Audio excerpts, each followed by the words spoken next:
আসসালামু আলাইকুম। বর্তমানে সবচেয়ে ভাইরাল ইস্যু তা হলো টিপু সুলতান। টিপু সুলতান সম্পর্কে আমার যতটা নলেজ আছে তা হলো উনি আসলে কোনো কোয়ালিফাইড ব্যক্তি না। ওনার ভালো কোনো সার্টিফিকেট আছে কিনা কনফিউশন আছে। ওনার সম্পর্কে যতটা নলেজ, যতটা তথ্য আমি নিয়েছি তা হলো উনি হয়েছেন একজন ফেরিওয়ালা।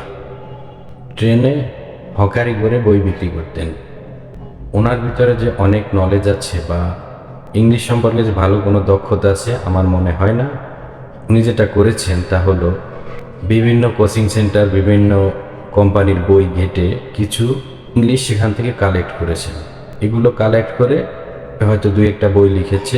এগুলো ওনার কোনো পার্সোনাল বা ব্যক্তিগত নলেজ না। টিপু সুলতান সাহেব কিছু ডিফিকাল্ট স্পেলিংয়ের ইংলিশ ওয়ার্ডস আয়ত্ত করে রেখেছেন, যেগুলো সচরাচর মানুষের মনে থাকে না। এটা যে মানুষ পড়ে না, স্টুডেন্টরা পড়ে না তা না, সব স্টুডেন্টই পড়েছে, বাট এগুলো পড়ার পরে সব সময় তো চর্চা করা হয় না, আনকনসিয়াসে চলে যায়। এই ধরনের কিছু ওয়ার্ডস মানে সায়েন্টিফিক মেথডে না, ওনার করে। এখানে সবচেয়ে বড় বিষয় হলো আমরা যারা ওনাকে ভাইরাল করেছি, আমরা যারা ওনাকে উদ্দেশ্য করে বইমেলায় আসি, আমরাই ওনাকে ফেমাস করেছি। আসলে ওনার ফেমাস হওয়ার মতো তেমন কোনো নলেজ ওনার নেই। টিপু সুলতান সাহেব ওয়ার্ডস ওনার আয়ত্তে নিয়েছেন, এর বাহিরে ওনার কোনো নলেজ নেই। ওনার গণ্ডির বাহির থেকে কোনো প্রশ্ন করলে, কোনো ইংলিশ ওয়ার্ডস জিজ্ঞেস করলে তার সঠিক কোনো আনসার উনি করতে পারেন না। উনি যে কটা শিখেছেন সেই গণ্ডির ভিতরেই সীমাবদ্ধ। আমরাই বেশি ওনার সম্পর্কে উৎসাহী হয়ে গেছি, ওনাকে আমরাই ভাইরাল করেছি। আমার যদিও ওনার বই সম্পর্কে কোনো নলেজ নাই, আমি ওনার বই পড়িনি বা ওনার বই আমি দেখিও নি। আমার যতটা মনে হয়েছে ওখানে শিক্ষণীয় বা শেখার মতো তেমন কিছু আছে কি না কনফিউজড। একটা কথা মনে রাখবেন, যারা জানেন, যারা জানতা, তারা কখনো এভাবে তাদেরকে জাহির বা প্রচার করেন না। আসলে ওনার নলেজের ঝুলিটা অনেক ছোট, উনি অনেক জানেন তা না। যারা জানে তারা এভাবে প্রচার করে না। তারা কিন্তু বাংলাদেশের মুনজেরিন, রোকসানা আক্তার রুপি, তারা কিন্তু লার্নেড পারসন, অনেক জানেন, ইংলিশ সম্পর্কে যথেষ্ট নলেজ রয়েছে, বাট তারা কিন্তু এভাবে বইমেলায় প্রচার করতে আসেননি, তাদেরকে জাহির করতে আসেননি। উনি অল্প জানেন, আমরা যারা উৎসাহী আছি তারা ওনাকে এভাবে ভাইরাল করেছি। আমি গতকালকে মেলায় আসছিলাম, বাট ওনার দেখা পাইনি। ওনার দেখা পেলে আমার দু চারটা কথা ছিল যেগুলো ওনাকে বলবো বলে চিন্তা করেছিলাম।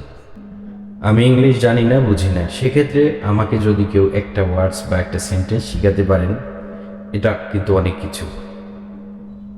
বাট উনি যে চেষ্টাটা করেন বা ওনার যে মেথডটা, আসলেই এটা সঠিক মেথড না।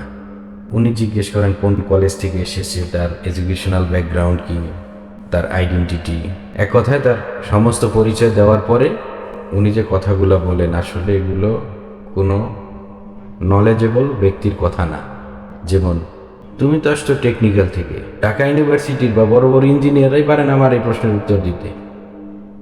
এগুলো উনি যে মানুষকে ছোট করছেন, মানুষ যে ওনার কথায় ছোট হচ্ছে, এটা বোঝার মতো নলেজ ওনার নেই। আর আমরা ওনার পিছে সবাই লেগে থাকি। ওনার যত ভিডিও সোশ্যাল মিডিয়ায় এসেছে সব ভিডিওই আমার দেখা হয়েছে। সব ভিডিও থেকে যেটা বুঝলাম, যে নলেজটা আমার হইল তা হলো ওনার থেকে দূরে থাকাই ভালো। ওনাকে ওনার মতো থাকতে দেন, সবাই এটা নিয়ে মাতামাতি না করলেই সবচেয়ে ভালো হবে বলে আমার মনে হচ্ছে। সবচেয়ে শেষের কথা হলো, কাউকে শেখাতে হলে নিজের শিখতে হয়। নিজের নলেজ পাওয়ারটাকে অনেক গভীর করতে হয়। নিজের যদি নলেজ থাকে, নিজের নলেজ পাওয়ারটা যদি হাই থাকে, তখন অন্যকে নলেজ বা জ্ঞান দেওয়া যায়। সেক্ষেত্রে ওনার নলেজ হচ্ছে একবারে সীমিত। অন্যের বই ঘাটাঘাটি করে কিছু সেন্টেন্স, কিছু ওয়ার্ডস উনি কালেক্ট করেছেন, এগুলোই উনি জাহির করে থাকেন, প্রচার করে থাকেন। আমি সবাইকে অনুরোধ করব ওনার থেকে একটু দূরে থাকতে। ওনাকে এভাবে আর না খেপিয়ে ওনাকে ওনার মতো থাকতে দিতে। উনি ভাইরাল না, বাট আমরা ওনাকে ভাইরাল করেছি, ওনাকে অনেক উপরে নিয়ে গেছি আমরা। সবাই ভালো থাকবেন, সুস্থ থাকবেন। আগামী ভিডিওতে আবার দেখা হবে। আল্লাহ হাফেজ।